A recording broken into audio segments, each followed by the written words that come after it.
everybody, and my name is Hila, and welcome to Hila's English Country again. An English picture today, some Kate and the Mona Lisa story. And we can just turn for at these pages to find some pictures to make Mona Lisa smile.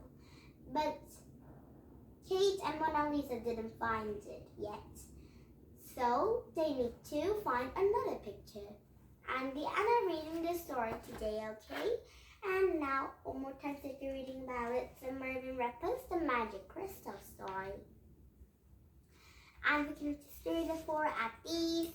Chapter 9, her sweet boy story, and the end of reading at 79 pages, okay? And now, are you ready for these two books and two story and meet some lots of fun characters? And now, here we go. And first you can read Marvin Redpost, the Magic Crystal story. Chapter 9, her sweet boys. Marvin tried to read this book, A Dogs and Cats, but couldn't concentrate. He kept glancing at Casey. It was Friday, 2 days since he wishes she would shut up.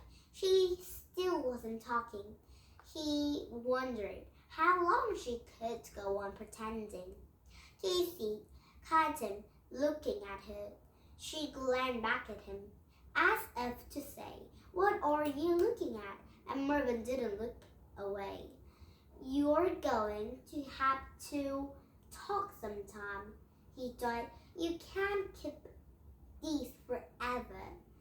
"That's what you say," replied Casey's face. "You'll get in trouble," cried Marvin. "Mrs. North will find out you don't have large nights. I may never talk again." Casey shot back. "Good," thought Marvin. "I'm sick of hearing your ugly voice." "Well, I'm sick of your stupid, ugly face," Casey suddenly replied. I'm sick of your stupid, ugly ponytail," cried Marvin. Casey angrily turned away, and Marvin looked around at his desk. Even though he was mad at Casey, he felt bad about what he had just said. He knew she was very proud of her ponytail. "You are all working nice and quietly," said Mrs. North. She dropped 3 marbles in the marble jar, flipping in the top. "Let's go to the lake park," and everybody cheered, except Casey, who couldn't, said Marvin, and who didn't feel very cheerful. Lake Park was 3 blocks from Marvin's school. Everyone had to work with a buddy. Marvin's buddy was Snort. Nick and Warren walked right behind them. "Look, there's Casey," Marvin said. "Watch, I bet you she will talk." And Casey was buddies with Judy. "I don't care," said Snort. "I don't care either," said Marvin. Mrs. North stared at the front of them, dripped back until she was walking next to Judy and Casey. "Darn," said Marvin. "Now you won't say anything with Mrs. North right there." "I don't care," said Snort. "Me neither," said Marvin. "I hope it's all right for you to be outside." He heard Mrs. North say, "I wouldn't want your throat to get worse." Casey struggled. "The free air will be good for her," said Judy. And Marvin turned to Snort. "How does Judy know?" he asked. "Is she a doctor?" "Who cares?" said Snort. "Not me," said Marvin. "There's a big play cake at the lake park and a huge spider web made out of rope, which was fun to climb." And Mrs. North told the class to have fun, but Marvin didn't feel like having fun. He watched Casey and Judy walk down and path to the lake. "Oh, I think Marvin and Casey was mad about them, but I think in the end of the story, Marvin and Casey will be very friendly at the last time because all the stories would have happy endings, I think, but not a scary story. And there's no he watched Casey and Judy walk down in the path to the lake. Come on, Marvin, snorted Coles as he ran his spider web, and Marvin stayed behind. He knew Casey and Judy were going off by themselves so they could talk. There was his chance to catch her. He waited for them to get hands to start, then followed them. There are lots of trees on either side of the path, and Marvin kept quietly from the tree to tree. And the two girls stopped at the near edge of the lake. Marvin remained behind a tree and looked as if they were talking, but Casey had her back to him. He was still too far away to hear, and he moved closer. He heard a laugh. He didn't know if it came from Judy or Casey, but either way, probed Casey could talk. If Judy was one of the laughed, it meant Casey just had to say something funny. He carefully moved to a closer tree, then quickly darted to the bush, less than 10 feet away from the girls. He tried not to flap. Shh, said Judy. I think I hear someone. Marvin remained very still. We know you're there, Marvin, said Judy. For a moment, Marvin didn't say anything. Then he stepped out from behind a bush. I hear you, he declared. Casey talked. No, she didn't, Judy instead. And now to Marvin's student at these 80 pages and the end of reading this story, okay?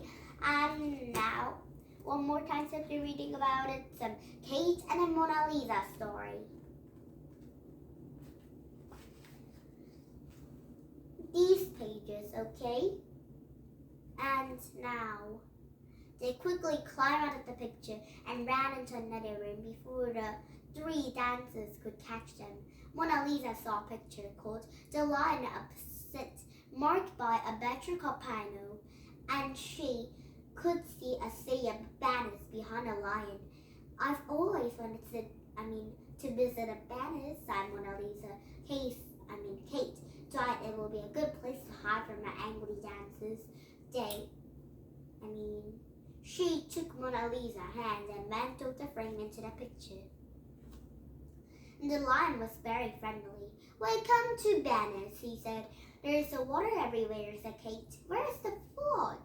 Banners was spilled out of the sea, said the lion.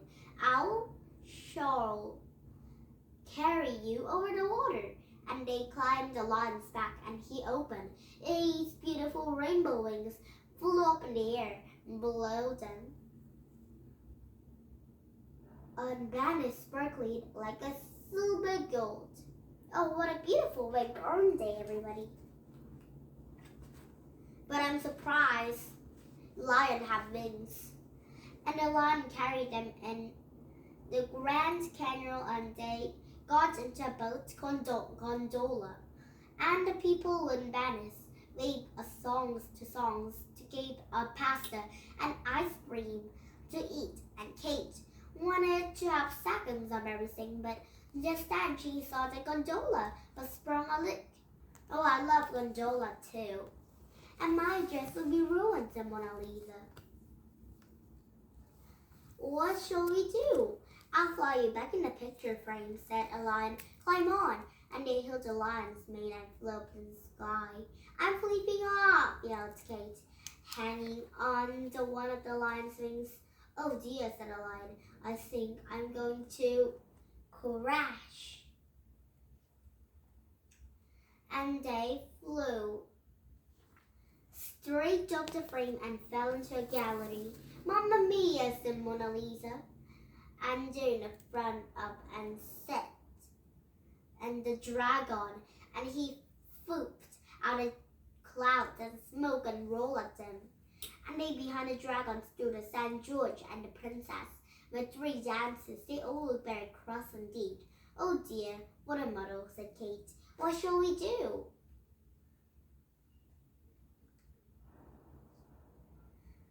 And suddenly the gallery was filled with sweet music. It was coming from another picture called An Angel with a Lute painted by a student of Reno da Bansi. And the angel came out of the picture and struck a dragon. He stepped growling and lay down and waggled his tail. How clever, said the princess. You tamed him. And the princess put a belt and around his neck and led him proudly at a picture. Then George kissed Mona Lisa's hand once more and followed him. And the angel played one day 3 glands of dancers, smiled and trolled, and Slippery happily back to her orange glove, and the lion flee back to the bed and screaming a farewell. And please can you help Mona Lisa? Said Kate to the angel. I wanted to make her smile, but everything went wrong. She doesn't need my help, said the angel. Just look, said Casey. Saw that Mona Lisa was smiling. Mamma mia, she said, what an adventure we've had. Mamma mia, wasn't it fun? Yes, it was, said Kate, and they both laughed. And Kate thanked the angel and watched him fly back to his painting. Will you be happy in your picture? Kate said to Mona Lisa. I'll sure think of you and I'll make me laugh, she said, climbing to the frame. Thank you for making me smile again, Mamma Mia. Adio. Adio, said Kate. And Kate ran back to her grandma. I found out all about Mona Lisa's smile, said Kate. But I can say you wouldn't believe me. I expect you're right, said Grandma. Now, what should you like for supper? Pasta and ice cream, said Kate. They're my favorite.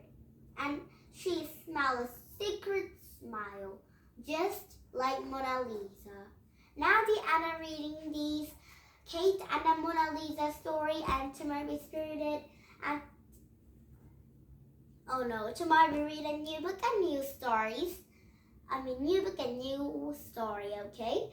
And now, tomorrow we read a Marvin Redpost story, a Magic Crystal story, and we can start it for at 80 pages, and Deanna reading these stories again, okay? New book and Deanna reading this Marvin Redpost story. What a great job. And now, thank you for listening again today. And tomorrow we'll be seeing me again with a new book and new story, with same book and same story, okay? And now, bye-bye for Kate and the Mona Lisa story, okay? And if someone looks sad and didn't smile, you need to make them smile like Mona Lisa and Kate, okay? And now, please thumbs up my YouTube. And if you thumbs up my YouTube and for something my today's YouTube, please. You'll be my best friends, okay? And now, today I'm going somewhere and have a fun time, okay? And with my parents, okay? And it might be very fun and have a nice time at Saturday, okay? And have a spooky Halloween, but Halloween is Thursday. And now bye for now. Have a nice day. Bye.